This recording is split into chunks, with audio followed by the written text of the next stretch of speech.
everybody, my name is Michael Contreras, and I'm an upcoming entrepreneur in the business world of real estate. And today we'll be going over the book called Presenting to Win, The Art of Telling Your Story, written by Jerry Wiseman. So today I want to talk about avoiding the 5 cardinal sins. This is when you're being pointless, irrelevant, confusing, complicated, and long. You don't want to lose your audience's attention with unnecessary information. So when presenting a product, don't talk about the features. Talk about its benefits. How is this going to help somebody else? What are the benefits to it? Why is it better than this? You'll be answering the why problem. What's in it for you? To avoid losing your audience interest or causing confusion, prioritize the meaning and focus on what matters to them. Keep in mind your audience does not need to know deep background of your product, but they do need to know the basic information about it as to what you're presenting. And learn how to craft your message by focusing on the action you want your audience to take. Understand their needs and focus on making content relevant and relatable to them.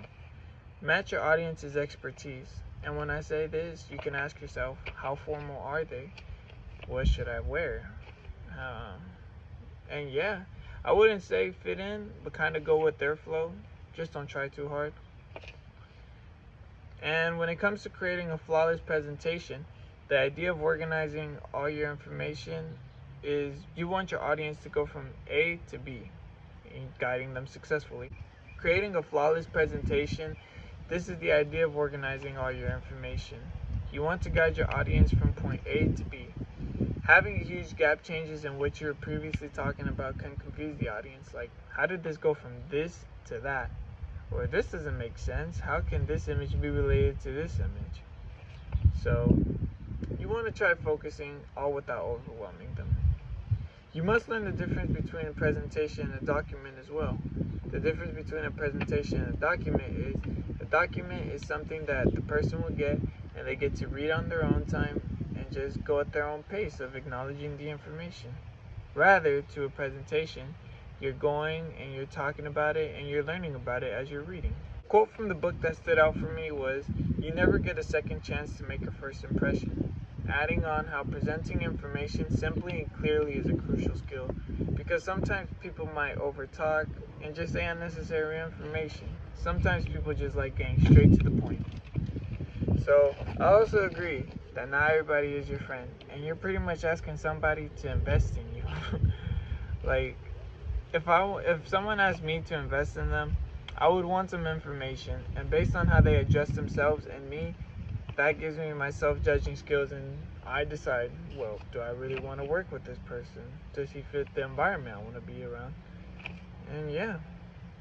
Lastly, it's my perspective on the storytelling method.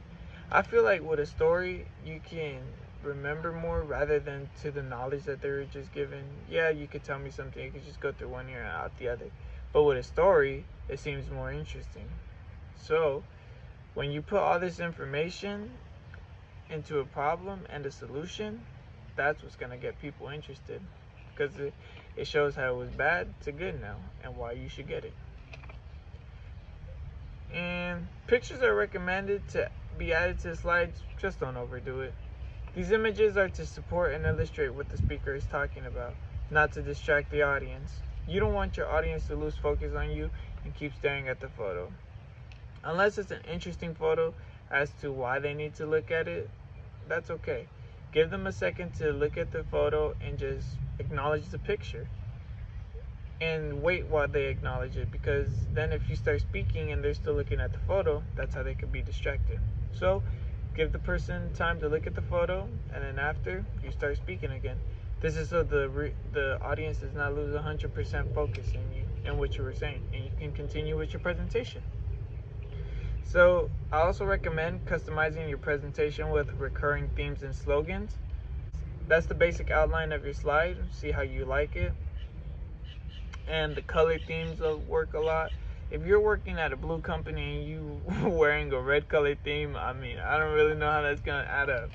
But yeah, mention something unique as well, or something in common, or something having done research. People want reliability connection. How reliable really are you? Are you gonna actually do what you're saying or not? Because I don't even know you, so it's kind of like a hit or miss at this point. Like I said, you never get a second chance at making a first impression. So, and then when discussing career aspirations, it's important to provide meaningful answers that will get your audience or hiring manager interested in you. Question asked as to where do you see yourself in 5 years? For example, you might want to own a car wash company or a clothing brand line, or maybe be a real estate realtor. These goals can help guide your career path and influence your next steps as to where you will be in 5 years and how you will get there.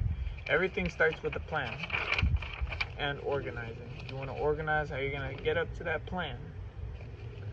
An example of a short-term career aspiration can be expand your professional contracts with over 50 people. It's not what you know, it's who you know. For example, if I'm looking for a car part that's hard to find and I know somebody, this person can help me find a guy who knows a guy that can find that part for me. It's just all about connections in this world and expanding your communication skills and getting noticed by other people in the business industry. This will help out a lot because in the future, if you ever need something, but oh yeah, I know somebody, let me call them. Now you know a guy or a girl. An example of a long-term career aspiration may be, I want to become an expert in your field.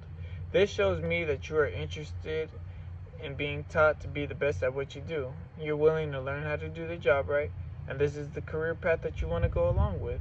And I know you will succeed because you want it, so you're going to do good at it. To top it off, Presenting to Win, The Art of Telling Your Story, written by Jerry Wiseman. He shares his wisdom about creating transformative presentations that persuade your audience, leaving them with wanting more.